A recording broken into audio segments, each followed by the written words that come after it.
Loki Season 2 has officially finished on Disney Plus, so let's talk about it. A little over the top, don't you think? I thought it was spot on. Hey friends, welcome to the Disney Pasture. I'm your host Tim. I talk all things Disney, which includes Marvel Studios. Let me know your thoughts on the series down in the comments below. How does it compare to Season 1 for you? That's the question I want you guys to answer down below. Without further ado, I'm going to talk about the good, the average, and the bad of this series. I'll finish it out with my rating. Let's go ahead and dive right in.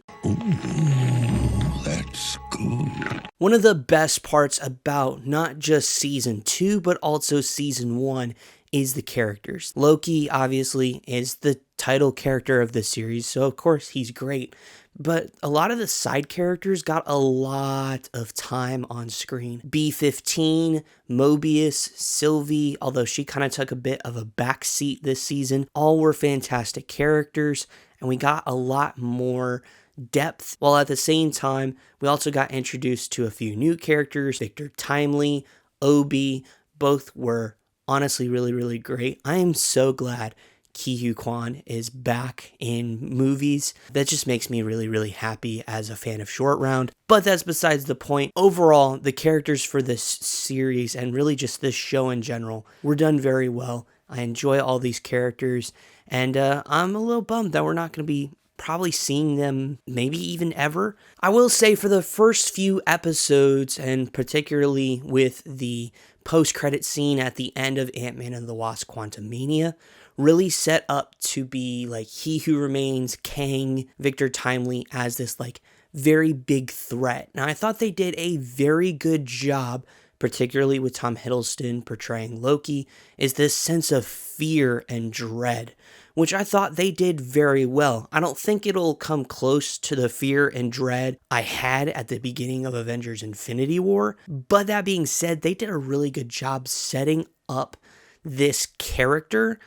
However, we'll talk about it a little bit later. I do think it kind of fell a little flat. Other than that, I thought they did a good job kind of getting us anticipating and ready for He Who Remains Kang variants. One of the other things I was surprised by is even with a new writer and new director, like sure, there are some subtle differences in how they go about doing things, certain angles, certain shots, certain phrasings, or how lines are communicated is a little slightly different, but the tone and the style of the series stayed the same. They introduced a lot of unique things that they hadn't in the last season that still felt very TVA-esque and fit right in. And I would say the biggest example of this is Ouroboros OB.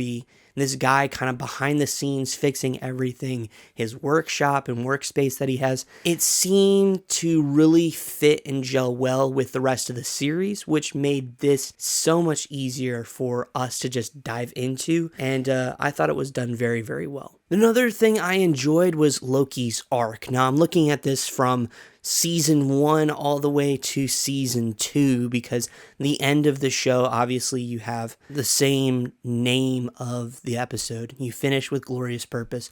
You end with Glorious Purpose. It's like poetry, sort of, they rhyme. And I thought he went on a very unique story, a very unique character arc that I was not expecting at all from that final episode, but honestly, I'm okay with it. To see his character transformation, that even though he started off as the Avengers version of Loki, which we know and love, he became something completely unique. Which I love about it is there's two different kind of characterizations of Loki. You have the TVA Loki, but then you also have, this main MCU timeline Loki that we see, through Thor Ragnarok, Infinity War, all those movies, and they're subtly different. And I like that. I also think him ending his story and finding his purpose, sitting on a throne, I think was pretty cool at the end there. I still would love some questions answered because I'm still a little bit confused, but honestly, I enjoyed this journey that Loki himself goes on. I thought it was done quite well. I see this as an absolute win. Something good, something bad, a bit of both. And while I enjoyed all the characters for the most part, there is one character in particular that kind of stuck out as like, why are you here? And that's gotta be Renslayer. I don't hate her character. It's kind of hard too. I mean, that's kind of the purpose of her though, is to not like her. And it's done fine, but for how prominent of a role she had in season 1, she just felt like she was pushed off to the side in this season. Sylvie was kind of similar, but she still had an impact and a role throughout the entire season. Renslayer did not, and so between her and Miss Minutes trying to figure out things. Also, the Miss Minutes twist was unique and very unexpected, which was fine. It worked out. It was just weird. But back to Renslayer, it was okay. I wish we gotten something a little different from her.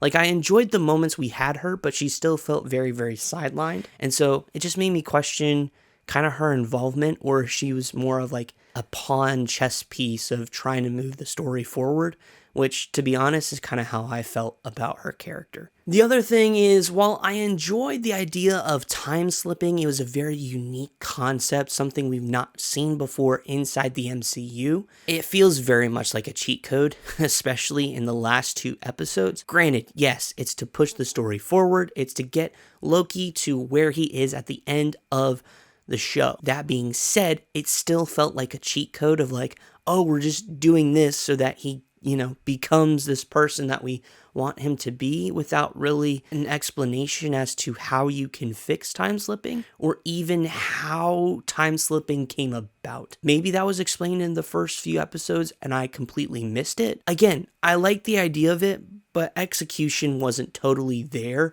I could have missed it, and that's on me, but it just felt a little cheap, if that makes sense. I have a really bad feeling about this. Of course, one of the things I mentioned earlier is I love the anticipation of this big threat in the first few episodes. It was done very well with He Who Remains, Victor Timely, Kang, all of those. But then they just kind of dropped the ball a little bit on this idea, and I'm wondering if part of that is because of what has happened in legal news. But that being said, it just felt like, this big existential threat, this big threat, Kang is coming, and he's coming to like destroy everything, right? He's going to ruin our lives and is going to be miserable. And then they didn't really do anything with him because, the Loom is much more of a bigger threat. And like, I don't mind the story of the Loom. It worked out well and was done fine. But you set up Kang, you set up He Who Remains to be this big bad of the series, this big bad of this season in particular, and it didn't feel like that. And so I'm having a hard time, and maybe it's because there's so much talk about this show setting up Avengers 5 and 6 with like the Kang Dynasty and Secret Wars, those movies that are eventually coming. I'm having a hard time seeing how it happens. Like, again, I enjoyed what we got this season, but this part in particular felt like we just lost it. And so it just felt a little off to me. And I wish that like how season 2 was set up was how it was executed, with Kang becoming like this big threat to the TVA and just making him seem powerful. Because I'll be honest, like, I enjoy seeing Jonathan Majors. I think he's done a fantastic job giving us 3 versions of this character. I enjoy He Who Remains, I enjoy Kang, I enjoy Victor Timely, but they feel very weak.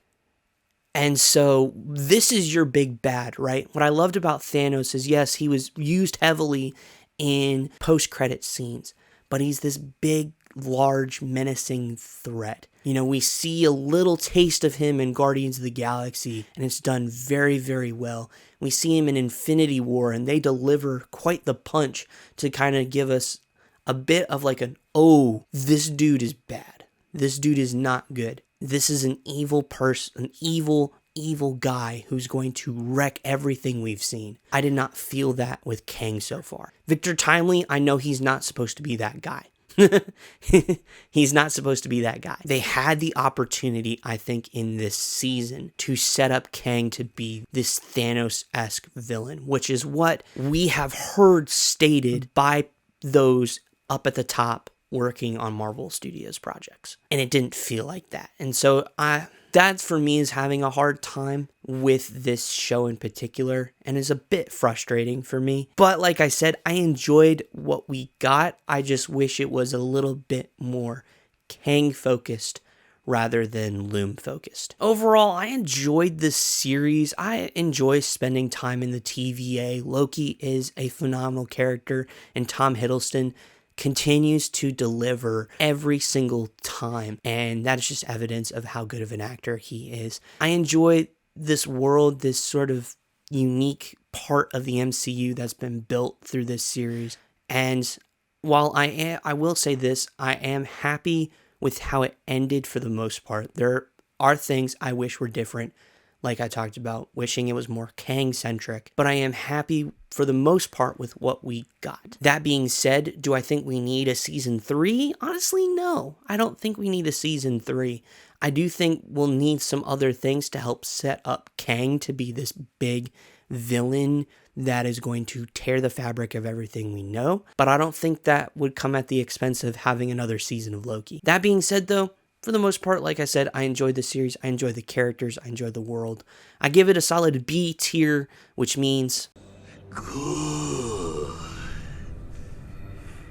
Yeah, it was good. It was solid. I don't think it was as good as season 1, which I still think is the best MCU show so far.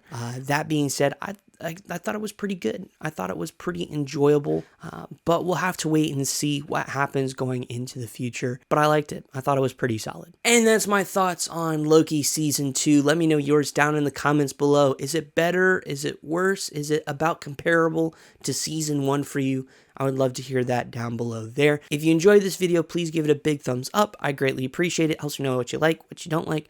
And if you're new around here, hey, welcome. We're so glad you're here. Be sure to subscribe down below and hit the bell to be notified for more videos just like this one. I'll see you all in the next video. Have a great day. Goodbye.